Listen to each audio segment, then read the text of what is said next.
Muy buenas tardes, Costa Rica. Buenas noches, Argentina. Son las 5 de la tarde en Centroamérica.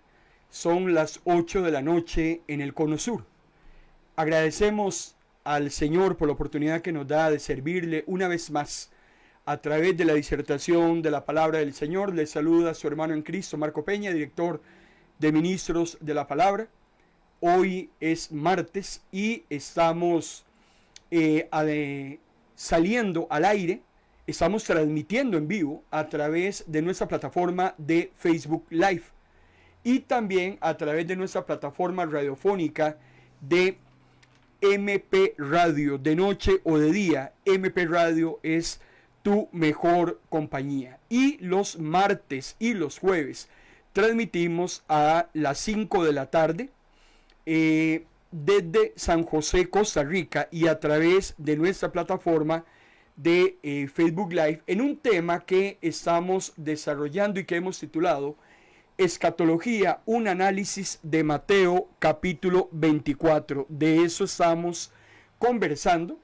Hemos tomado todos los 51 versículos de el Evangelio de San Mateo capítulo 24, el cual Jesús da una serie de señales y de acontecimientos que van a culminar con su segunda venida.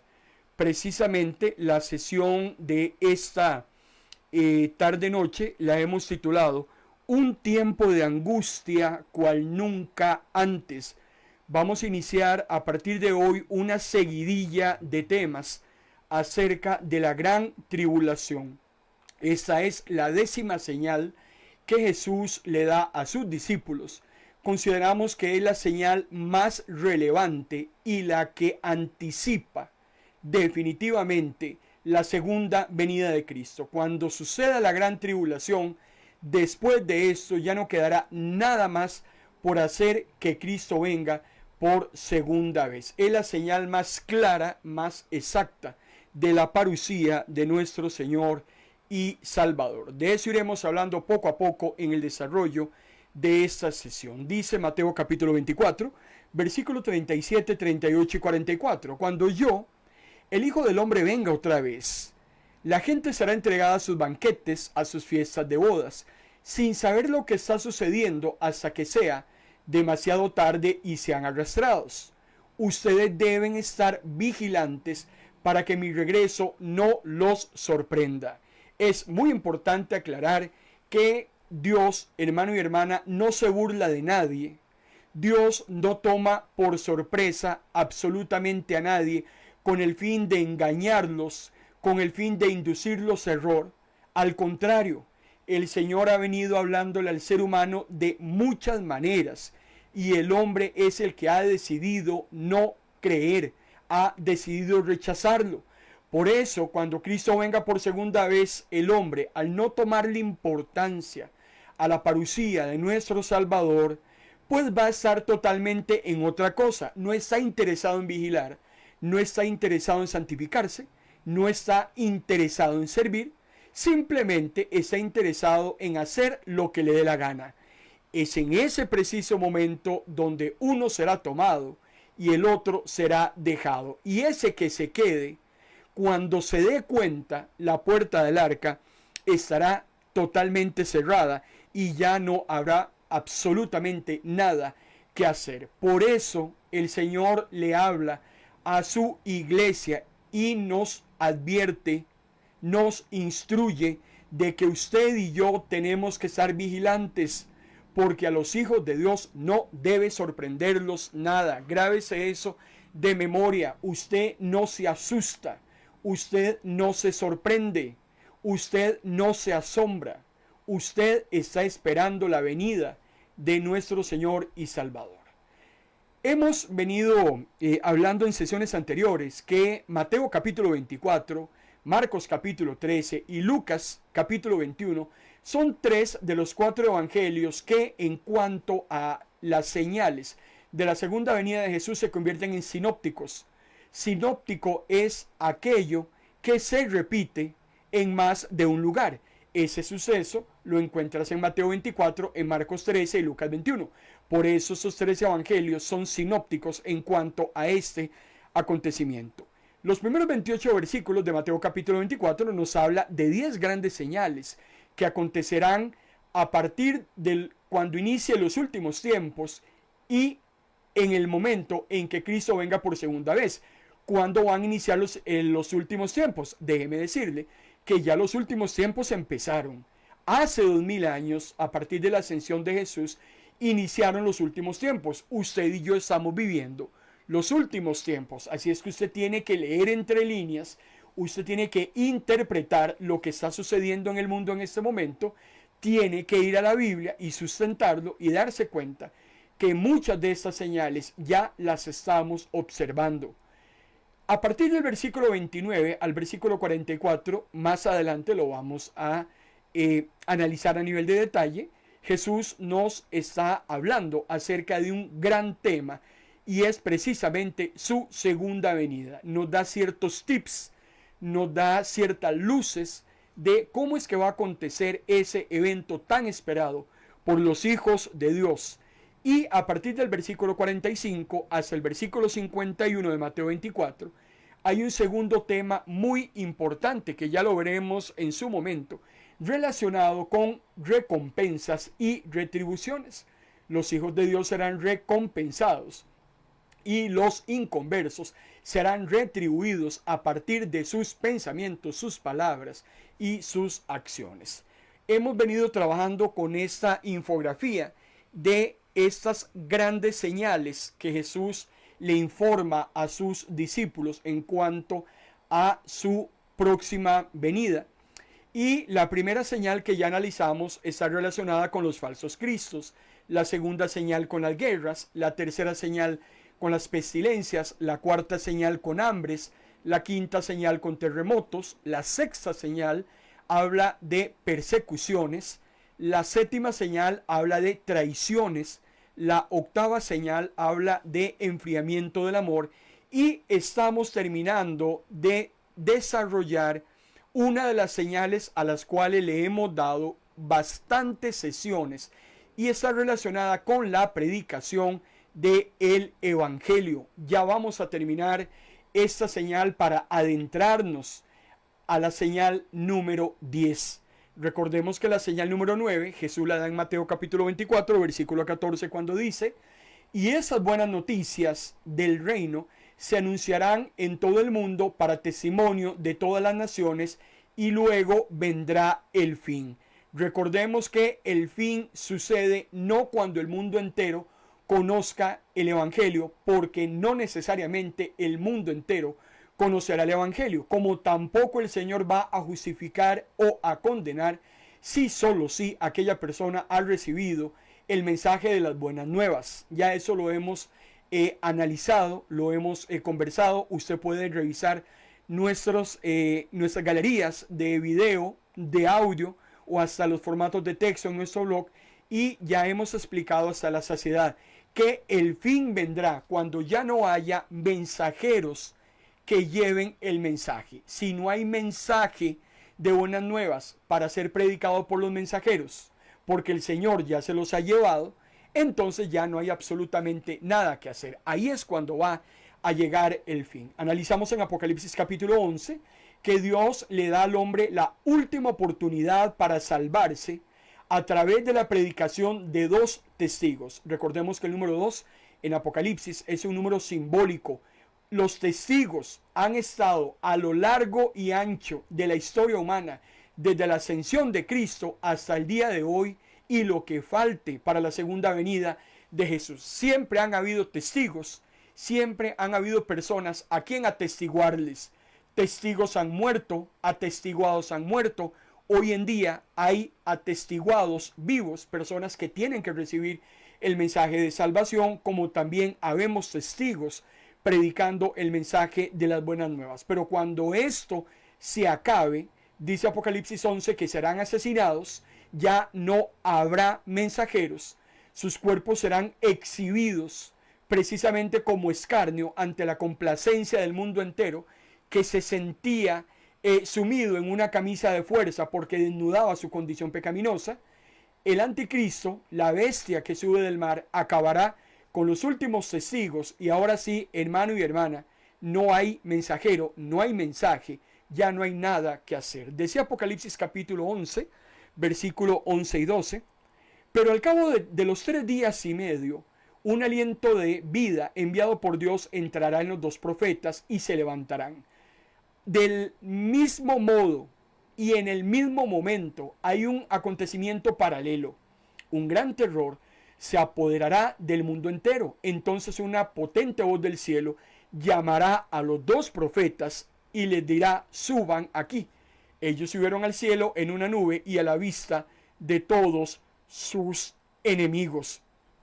Es un evento simultáneo.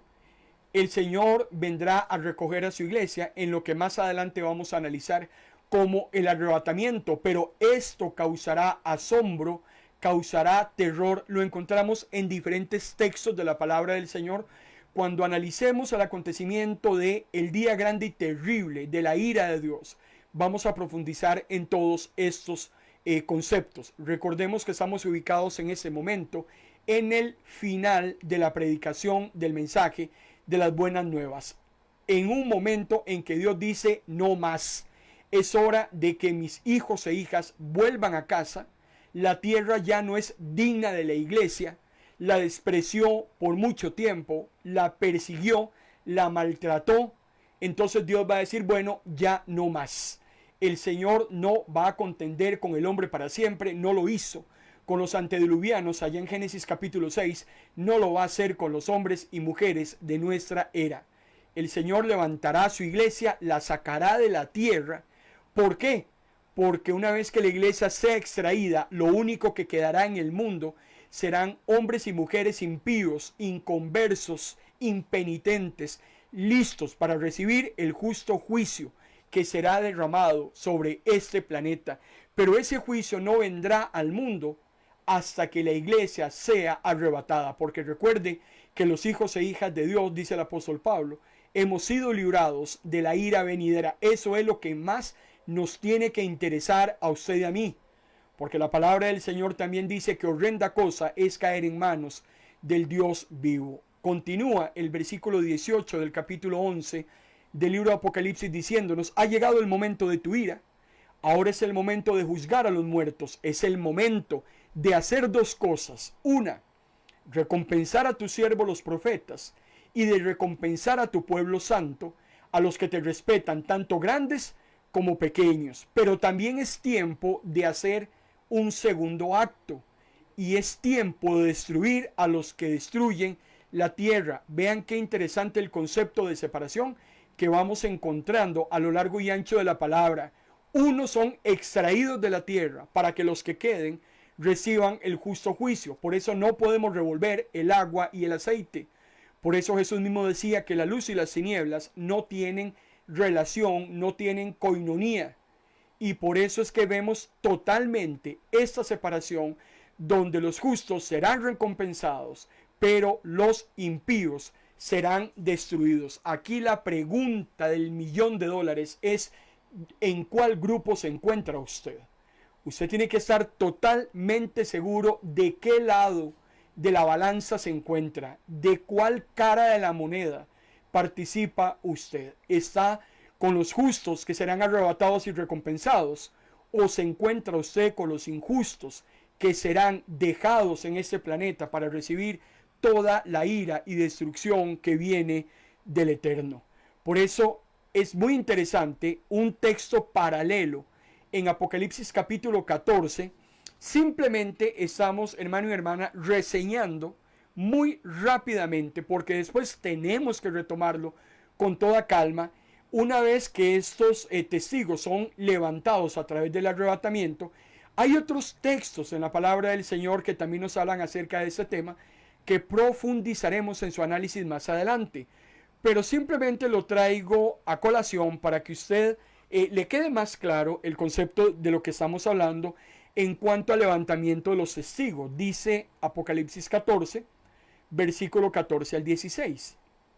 Entonces dice Juan es el escritor de el libro de Apocalipsis. Es el que recibe la visión. Juan es el que recibe la instrucción de Jesús de que escriba todo lo que ve. ¿Y para qué Juan lo escribe? Para que usted y yo, 2000 años después, tengamos totalmente claro qué es lo que va a acontecer conforme se acerque la segunda venida de nuestro Salvador. Dice el texto: entonces vi una nube blanca y sentado en ella a alguien muy parecido al Hijo del Hombre, con una corona de oro en la frente y una hoz bien afilada en la mano.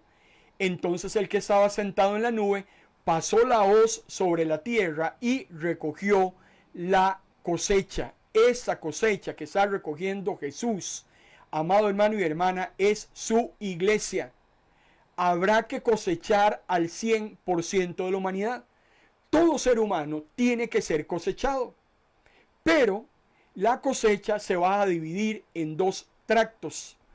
Un tracto es para recoger aquello que es útil, aquello que tiene valor, aquello que es preciado para Dios y que será cortado y llevado a su granero. Esto es una hermosa analogía acerca de la vida eterna. ¿Quién recoge ese trigo? ¿Quién recoge ese plantío que está listo para cosechar? Eso lo va a hacer Jesús. Pero notemos que lo que Jesús viene a recoger es solamente lo que le pertenece. Por eso usted tiene que, hermano y hermana, tener muy claro y de primera mano que usted tiene que ser recogido en esa primera cosecha, porque esa primera cosecha la va a hacer Jesús. Por eso se demuestra que la segunda venida de Cristo lo que hará es una separación de creyentes y de impíos, donde se separa el trigo de la cizaña. Por eso Jesús decía en la parábola: no se pongan ustedes a estar separando ni cortando nada, porque ustedes se pueden equivocar. Dejemos que crezcan juntas y en determinado momento, entonces Jesús es el que viene y determina quién es trigo y quién es cizaña. Este acontecimiento de Apocalipsis 14 está relacionado con el arrebatamiento de la iglesia, que, como les dije anteriormente, lo vamos a analizar más adelante. Sigue diciendo Apocalipsis capítulo 14, versículo 17 al 20. Luego, después de que Jesús ha cosechado el trigo y lo ha guardado en su granero, sale otro ángel del templo que está en el cielo, portaba también una hoz bien afilada. El ángel arrojó la hoz sobre la tierra y echó las uvas en el lagar de la ira de Dios.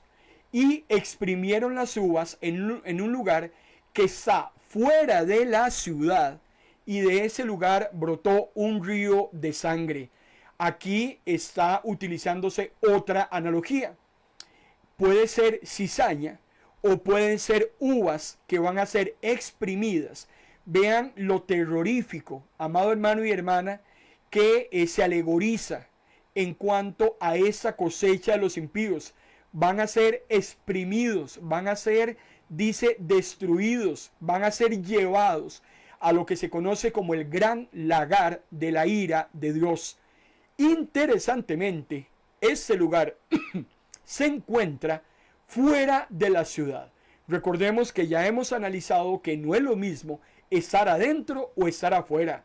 No era igual para los antediluvianos estar dentro del arca o fuera del arca. Los hijos e hijas de Dios van a estar dentro del monte de Sión, dentro de la ciudad santa, dentro de la Nueva Jerusalén.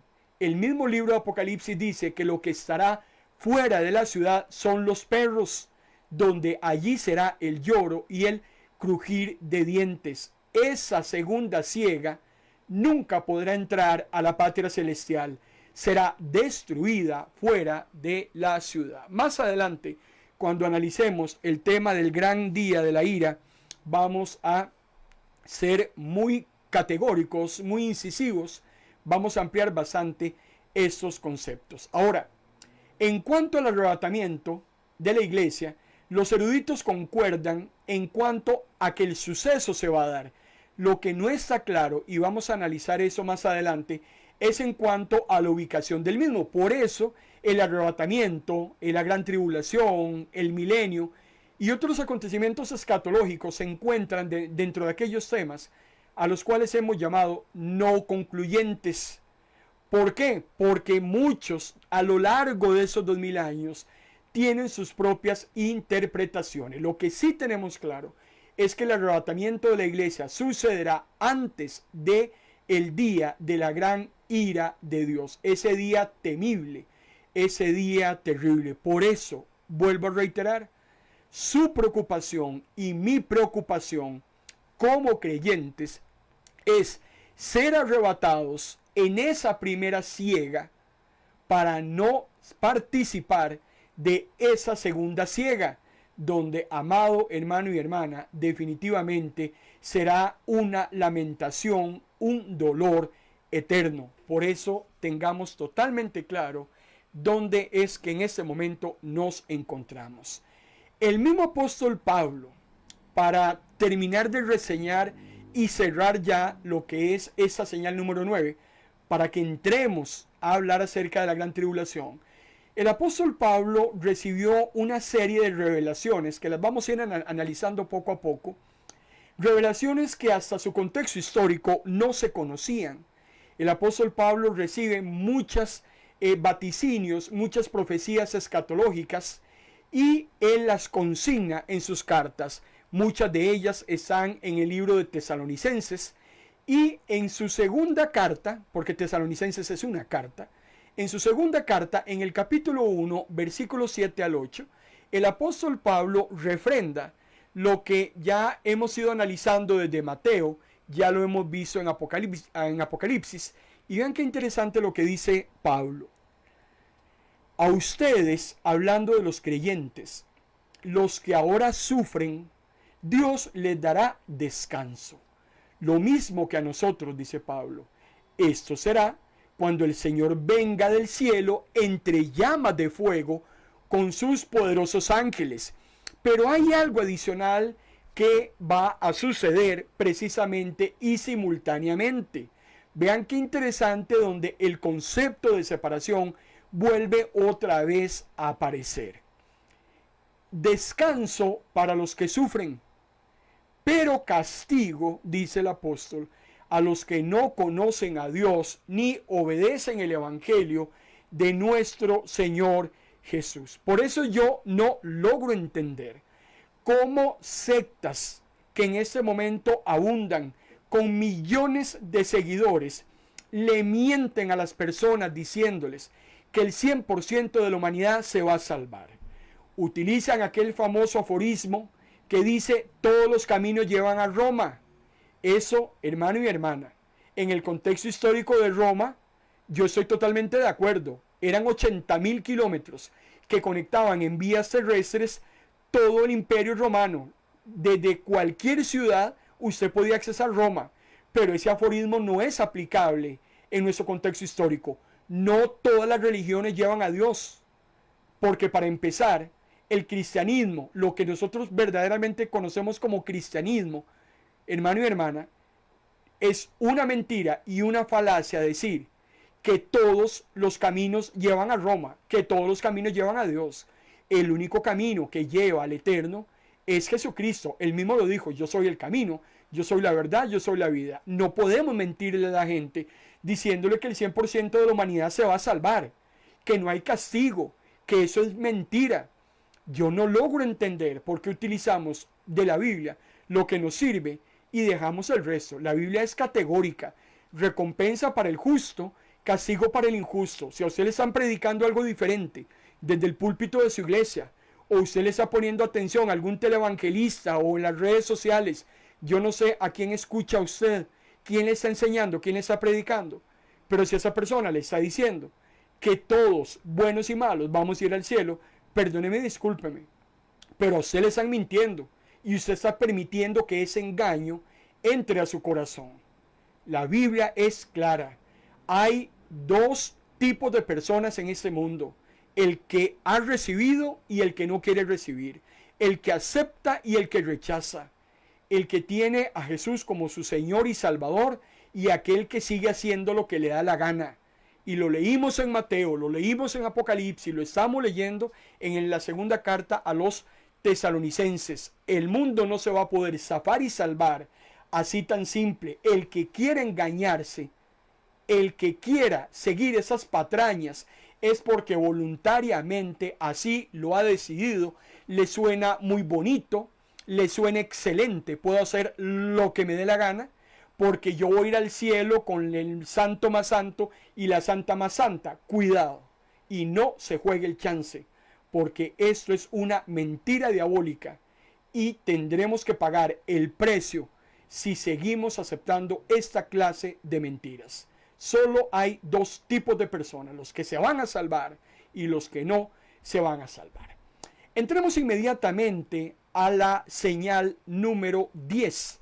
Esas 10 grandes señales que ya hemos venido abordando en estos primeros 28 versículos del capítulo 24 de Mateo.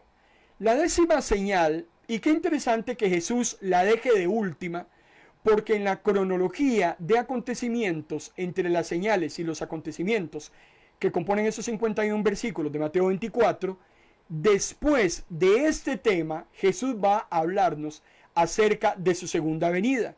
Y después de su segunda venida, Jesús va a hablarnos de los castigos y las recompensas. Por eso vean qué interesante el orden cronológico de los acontecimientos. Quiere decir que la gran tribulación será el acontecimiento que antecederá a la segunda venida de Jesús. ¿Y qué va a ocurrir en la gran tribulación? Pues la aparición del anticristo, la abominación desoladora y ese tiempo de angustia cual nunca antes ha existido, dice Jesús textualmente, y nunca volverá a existir. Vamos a la Biblia. Mateo capítulo 24, versículo 15 al 21. Les recuerdo que usted puede reportar su sintonía. En este momento tenemos habilitado el chat de Facebook Live. Ahí rápidamente estoy viendo a la pastora Alicia Enríquez, nuestra amada Vilmita debe estar ahí con Omar. Veo también que está Ezequiel desde Argentina, está el hermano Marcelo, debe estar ahí con Jacqueline desde Argentina, nuestra hermana Doreide. Veo que también está la doctora Araya. En fin, ahí van incorporándose los hermanos a esa transmisión en vivo y en directo. Les recuerdo que estamos transmitiendo a través de Facebook Live, nuestra plataforma audiovisual de las tardes de los martes y jueves, y también estamos transmitiendo a través de nuestra plataforma radiofónica, nuestra emisora online MP Radio. Dentro de poco más de 30 minutos usted podrá accesar estas grabaciones. Va a quedar grabada la transmisión audiovisual, queda grabada la transmisión radiofónica en nuestros podcasts en MP Radio, queda también el mensaje en formato de texto. Usted ingresa a nuestra página web ministrosdelapalabra.org y encontrará todos estos recursos y muchos más que hemos habilitado para bendecirlo. Entra a ministrosdelapalabra.org y lo primero que hará es escuchar MP Radio. ¿Qué dice Jesús acerca de esa décima y última señal que anticipará su venida? Porque a partir de que suceda la gran tribulación, ya Jesús empezará a hablarnos acerca de la parucía y acerca de lo que le va a corresponder al hombre según el lugar a donde vaya a ir a dar. Y les recuerdo que solo hay dos lugares posibles: o iremos a la vida eterna o iremos a la perdición eterna. ¿Quién decide dónde va a ir usted? Usted mismo. No se preocupe, yo no puedo decidir por usted. Su peor enemigo no lo puede mandar a usted al infierno. Su mamita no lo puede mandar a usted al cielo. La decisión es unipersonal, es individual. Tiene que quedarnos claro este tema. ¿Qué dice Mateo capítulo 24, versículo 15 al 21? Por lo tanto, cuando vean que aparecen en el lugar santo la desoladora impureza de que habla el profeta Daniel, yo pongo en corchetes los textos de el libro escatológico y profético de Daniel. Daniel hace esa observación, que la veremos más adelante, porque hay un tema que vamos a desarrollar que se denomina la abominación desoladora, y tenemos que ir a Daniel. Daniel es interesante porque a través de una referencia circular, o a través de lo que se conoce como las profecías de doble referencia, nos habla en el capítulo 9, en el 11 y en el 12 acerca de esta abominación desoladora. Jesús dice, preste atención el lector, porque como la persecución que entonces se desatará, no se habrá desatado ninguna en la historia, ni se desatará después. Es muy importante que empecemos a analizar ese concepto de la gran tribulación y nos vamos a tomar algunas sesiones para que nos quede claro qué es esto de la gran tribulación. Yo sé que usted tiene muchas preguntas acerca de este acontecimiento, uno de los acontecimientos que no se predica en nuestras iglesias, un acontecimiento que los creyentes dispensacionalistas, los creyentes light se lo brincan porque a nadie le gusta el dolor, a nadie le gusta el sufrimiento, a nadie le gusta la enfermedad. Son temas que en las iglesias los pastores se los brincan por temor a perder diezmos, por temor a que los hermanos dejen de asistir. Pero hermano y hermana, perdóneme y discúlpeme, pero esto está en la palabra del Señor y es algo que tenemos que predicar, es algo que tenemos que conocer a la luz de las Sagradas Escrituras. Por tanto, es menester que profundicemos en este tema. Decía en un inicio que la señal más precisa para intuir la segunda venida de Cristo, hermano y hermana, es este tiempo de angustia, cual nunca ha existido y existirá. Por eso Jesús lo pone como décima señal y por eso lo coloca antes de la segunda venida. Pero esta gran tribulación, como se conoce, vean que esa palabra gran definitivamente se las trae, no es una tribulacioncita, no es una tribulacionciña, es una gran tribulación, un tiempo muy difícil, un tiempo sin parangón. Pero para que esa tribulación aparezca, se geste en su máximo esplendor, tiene definitivamente que antecederle un par de acontecimientos que Jesús no los detalla, Jesús no los describe, aunque menciona algo acerca de la abominación desoladora, pero todavía Jesús no me habla acerca de la manifestación del hombre de pecado o del anticristo. Jesús habla de generalidades en cuanto a falsos cristos, a falsos profetas, a apóstatas que dirán que es el Cristo, que se harán pasar por Cristo, que pretenderán engañar a muchos. Pero es muy importante que nos quede claro en el orden cronológico de acontecimientos. Para que exista la gran tribulación, definitivamente esa va a aparecer a partir del momento en que se llegue a cabo lo que se conoce como la abominación desoladora. Pero ¿quién va a gestar la abominación desoladora? Eso lo va a gestar precisamente la aparición del hombre de pecado, del inicuo, de la bestia que sube del mar, del anticristo, como usted quiera llamarle. Después vamos a hablar muy detalladamente acerca del anticristo y una gama de nombres con los cuales aparece en la palabra del Señor. Para los que nos están siguiendo en la transmisión audiovisual, estoy colocando en pantalla en este momento cuál sería el orden cronológico de acontecimientos, tomando como punto de partida la señal número 10. Vean que hay 4 grandes apariciones y acontecimientos y la señal número 10 lo tengo en el lugar número 3, porque primero tiene que aparecer el anticristo, que vamos a hablar bastante acerca de ese personaje.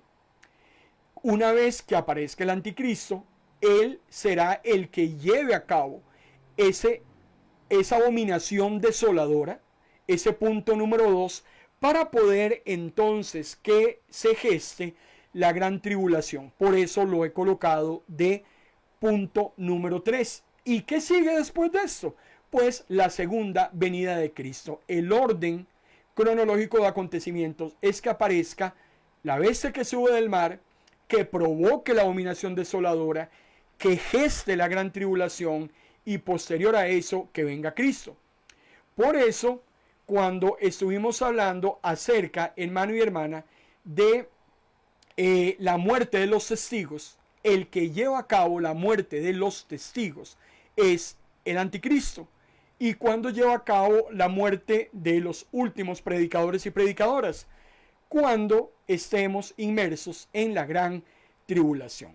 El apóstol Pablo también recibe una revelación muy importante que se encuentra en la segunda carta a los tesalonicenses y nos habla del orden correcto de los acontecimientos para refrendar los argumentos que estamos esgrimiendo. El apóstol Pablo dice en la segunda carta, capítulo 1, versículo del 1 al 4 del capítulo 2. En cuanto al retorno de nuestro Señor Jesucristo, dice Pablo, y a nuestro encuentro con Él, les decimos esto: ese día no llegará hasta que ocurra. Y vean qué interesante, porque primero me coloca el acontecimiento 2 y luego me coloca el acontecimiento 1. El orden de los factores no altera el producto. Aquí lo importante es que quede claro lo que va a suceder antes de que Cristo venga. Porque dice el apóstol Pablo que tiene que ocurrir una gran rebelión contra Dios. Y esa rebelión se llevará a cabo cuando se ha manifestado el hombre de pecado, el que se opone y se levanta contra todo lo que lleva el nombre de Dios. Este hombre, dice Pablo, se atreverá a ir y sentarse en el templo de Dios y hacerse pasar por Dios. Pablo nos está confirmando, Pablo nos está refrendando lo que estamos diciendo. Tiene que aparecer el hombre de pecado, tiene que darse la abominación desoladora y posteriormente entonces es cuando se lleva a cabo la gran tribulación. Y el apóstol Pablo dice, no puede venir Jesús antes de que suceda estas cosas que está mencionando. Por eso es muy importante que a usted, hermano y hermana, le quede claro a la luz de la palabra. Si alguien le consulta a usted, si alguien le hace alguna pregunta escatológica, si alguien quiere conocer acerca de los sucesos de los últimos tiempos, que usted pueda responder de una manera correcta a la luz de la palabra y que no induzca error a aquellos a los cuales usted les está explicando a partir de alguna consulta que se le haya hecho. Por eso, volviendo otra vez a Apocalipsis capítulo 11, entonces analizamos la predicación de los testigos que se lleva a cabo durante la gran tribulación, son asesinados posteriormente por el anticristo e inmediatamente son arrebatados al cielo, son llevados al cielo. ¿Qué es lo que queda?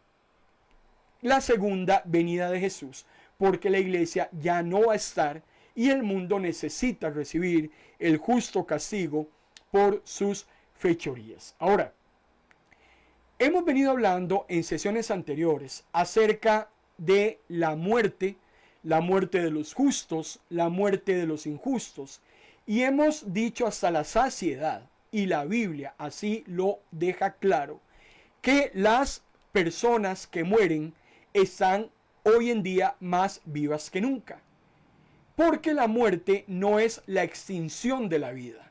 La muerte es la separación de los elementos que conforman el cuerpo humano. Dice Ezequiel, el cuerpo vuelve a la tierra porque lo que es terrenal se queda en ese mundo pudriéndose, no sirve de nada. Pero lo que es espiritual definitivamente es sacado de este planeta. Y solo hay dos lugares, hermano y hermana, donde se encuentren en este momento los muertos.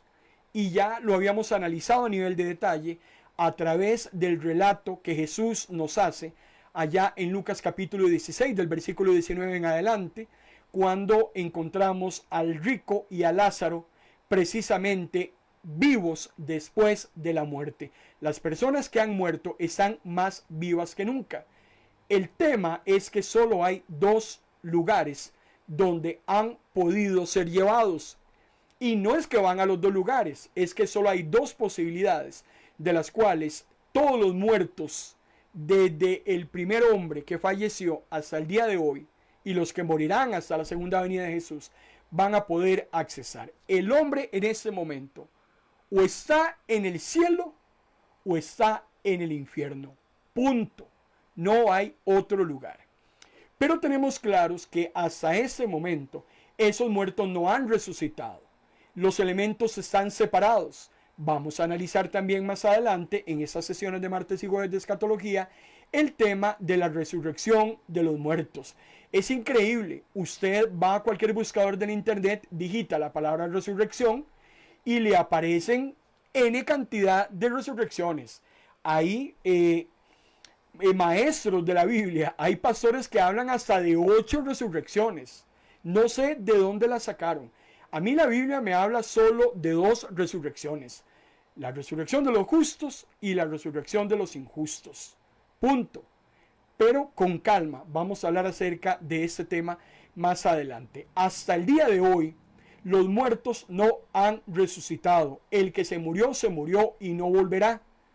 Los elementos del cuerpo serán reunidos hasta que sean llamados por Dios. La primera resurrección, los justos. La segunda resurrección, hermano y hermana, para los impíos, para ser llevados al juicio ante el gran trono blanco y posteriormente ser lanzados al lago de fuego. Por eso estos muertos justos, que son los que nos interesan que hablemos, esos muertos justos están hoy en día en la presencia del Señor. Son aquellos que el apóstol Pablo decía en su segunda carta a los Corintios, capítulo 5, versículo 8, son aquellos que están ausentes del cuerpo y presentes con el Señor. Sus almas están en ese momento delante de la presencia del Señor, no así sus cuerpos resucitados, porque todavía, hermano y hermana, Cristo no ha venido. Cuando Cristo venga, entonces, con sonido de trompeta, los muertos serán levantados. Esta es una revelación que hace el apóstol Pablo, que la vamos a analizar cuando hablemos del arrebatamiento. Y los vivos de la última generación serán transformados para recibir a Jesús en las nubes. Esa es la famosa primera ciega de la que hemos estado hablando durante el desarrollo de esta transmisión. Pero aquí es muy importante, para poder profundizar acerca de esta gran tribulación, me es necesario volver a ir otra vez a Apocalipsis. Les recuerdo, las señales y acontecimientos que Jesús nos da en Mateo 24 y que los escritores, en este caso Mateo, reseña, apenas en 51 versículos. Es muy difícil tener toda la comprensión de lo que Jesús nos está hablando. Por eso hemos tenido la imperiosa necesidad de ir a otros libros proféticos del Antiguo Testamento. Hemos tenido que ir a cartas del Nuevo Testamento. Es necesaria e importante ir a consultar el libro de Apocalipsis para poder tener una mejor claridad de lo que estamos conversando. Entonces, para poder hablar de la gran tribulación, tenemos que ir también al libro de Apocalipsis, en una visión que el apóstol Juan está recibiendo en el capítulo 6, versículo 9 y 10. Y dice la palabra del Señor: Cuando el Cordero rompió el quinto sello, vi debajo del altar a las almas de los que habían sido asesinados por anunciar el mensaje de Dios. Decían con fuerte voz: Dios Todopoderoso, tú eres santo y siempre dice la verdad. ¿Cuándo te vengarás de los que nos mataron? ¿Cuándo los castigarás? Algo que también hemos dicho, amados hermanos y hermanas, en cuanto a los muertos, es que hoy están más vivos que nunca, con una claridad total de la condición en la que se encuentran. Vean que el tema del rico en Lucas capítulo 16 es clarísimo. El rico está sintiendo dolor, el rico está siendo atormentado, el rico está pidiendo una miserable gota de agua, el rico está haciendo peticiones, recuerda a su familia. Los que están en ese momento en el infierno están más lúcidos que nunca. De la misma manera, los santos que han muerto con el Señor están más vivos, más lúcidos que nunca. Porque Apocalipsis capítulo 6 nos está diciendo que estas almas de los que fueron asesinados le están haciendo a Dios una petitoria, están conversando con el Eterno, se están dirigiendo directamente a Él, están con Él. En ese momento están en un lugar de reposo, ya se acabó el dolor, se acabó la tristeza, se acabaron las penas, se acabaron las lágrimas, pero hay un recuerdo que a ellos los mantiene vivos, y es todas las desgracias de las cuales fueron objetos cuando estuvieron en vida en esta tierra, y la petitoria que le hacen al Señor, según esa visión de Juan, de Apocalipsis capítulo 6 por parte de Juan, es la solicitada venganza de todos aquellos que les provocaron males mientras estuvieron en la tierra. Vean la clase de lucidez que los santos están teniendo y cómo le están pidiendo al Señor que cuando es que Él se va a vengar, porque qué interesante es entregarle nuestras venganzas a Dios. Ese es un ejemplo también muy claro de que los hijos e hijas de Dios no hemos sido llamados a vengarnos por todas aquellas afrentas de las cuales hemos sido objetos por tercero. El mismo Señor dice su palabra: mía es la venganza, yo pagaré. Estas almas están pidiéndole a Dios que tome, hermano y hermana, ya cartas en el asunto.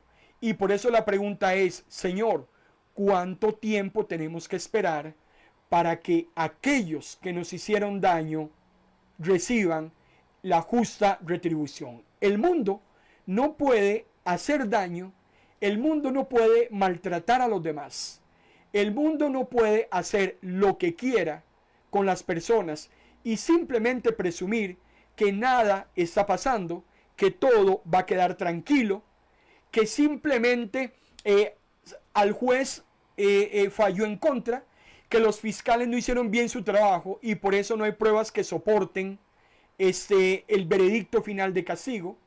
Hermano y hermana, la justicia divina opera en ángulos totalmente opuestos a la justicia humana, y Dios tiene anotaciones de todo lo que a usted le han propiciado, y tarde o temprano, si esas personas que le llegaron a hacer daño a usted no se arrepienten de sus maldades, el Señor irá cobrando factura por factura. Y aquí están esas almas entonces viniendo delante del Señor y diciéndole: Señor, ¿cuánto tiempo más tenemos que esperar? Por eso es muy importante este texto, porque lo llevamos en paralelo con este tema de la gran tribulación. Estos santos que están en el altar son todos los santos del Antiguo Testamento, que recordemos que posterior a su muerte, según Efesios capítulo 4, versículo 8 al 10, Jesús los traslada del seno de Abraham directamente hasta el cielo. Hoy en día, todo hombre y mujer que muere con el Señor va directamente a la presencia del Señor, no así antes de la muerte de Cristo. Ya eso lo hemos analizado hasta la saciedad. Recordemos, hermano y hermana, que los elementos del cuerpo están separados y las almas que tenemos en Apocalipsis 6 no están resucitados. ¿Cuándo serán resucitados? Cuando Cristo venga a arrebatar a su iglesia. Ahora, aquí lo interesante es ese clamor de justicia. Recordemos que Jesús está abriendo el sello número 5. Los 4 sellos anteriores, que ya los hemos analizado, y llevándolos en paralelos con las primeras señales de Mateo 24, precisamente son los provocados por esos primeros jinetes que aparecen en el capítulo 6. Los mártires están clamándole al Señor que haga justicia por haberse mantenido puros y santos durante el tiempo de su estancia en la tierra. Y cuando me dice Apocalipsis 6 que esas almas están debajo del altar, porque eso es lo que me dice el texto, están debajo del altar, recuerde usted que esto tiene una analogía muy hermosa, precisamente, y que hay que contextualizarla con los sacrificios que se hacían en el altar por parte de la nación de Israel. Esas almas que están debajo del altar lo que enfatizan es que esas vidas fueron derramadas como una ofrenda a Dios. Y eso es muy claro cuando vamos al libro de Levíticos, allá en el capítulo 4, versículo 7, vean qué interesante lo que dice el texto. hablando de la liturgia del ritual del sacrificio. Vean lo que sucedía en ese entonces. Estamos hablando de acontecimientos de hace 3500 años. Después pondrá sangre sobre los cuernos del altar del incienso delante del Señor en el santuario. El resto de la sangre la derramará sobre la base del altar del holocausto a la entrada del santuario. Lo que Apocalipsis capítulo 6 me está diciendo es una analogía de lo que efectivamente sucedía con los sacrificios y cómo se derramaba sangre sobre el altar. Por eso los mártires, los que han muerto por la causa de Cristo, los que han sufrido en este mundo, amado hermano y hermana, por todos aquellos que les causaron daños, han sido recibidos por el Señor como una ofrenda de olor grato y agradable delante de su presencia, y por eso están debajo del altar. Es una analogía, una comparación muy hermosa que no quiero dejar pasar por alto. Estas almas están pidiéndole a Dios esa venganza que Dios tarde o temprano la va a terminar juzgando. Desde la primera injusticia que usted y yo conocemos en la historia. Vamos a Génesis capítulo 4, versículo 10, cuando nos dice: entonces Dios le dijo a Caín, ¿por qué has matado a tu hermano? Desde la tierra, la sangre de tu hermano Abel pide venganza. Esto no puede dejarse sin castigo. Toda injusticia, tarde o temprano, será, hermano y hermana, tomada con mucha consideración. El mismo Señor dice en Isaías capítulo 65, versículo 6, por eso dice Dios, llevo la cuenta de todo lo que hace y no me quedaré callado, sino que le daré su merecido. No se preocupe, no se aflija. Romanos capítulo 12, versículo 19, mía es la venganza, yo pagaré. Todo lo que te han hecho, amado hermano y hermana, el Señor lo va almacenando día tras día.